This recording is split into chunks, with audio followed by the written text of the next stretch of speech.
வரும்போதே அந்த விஷன் தெரிஞ்சிருச்சுன்னு வச்சுக்கோங்களேன், அந்த விஷன் நோக்கி ஓடுவோம்.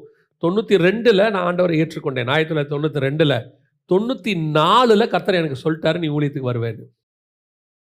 ஒரு யூத் மீட்டிங்கு போகும்போதே கர்த்தர் என்ன ஒப்பு கொடுக்க வச்சு சொல்லிட்டாரு, நான் மினிஸ்ட்ரிக்கு வருவேன்னு சொல்லி. நான் என்ன பண்ணாலும் என் மைண்ட்ல ஓடிட்டே இருக்கும், மினிஸ்ட்ரிக்கு வருவேன், மினிஸ்ட்ரிக்கு வருவேன், மினிஸ்ட்ரிக்கு வருவேன். ஏன்னா இதான் என்னுடைய தரிசனம். யூகேக்கு போன பிறகு, வெளிநாட்டுக்கு போன பிறகும் அந்த தரிசனம் என்னை விட்டு போகவே இல்லை.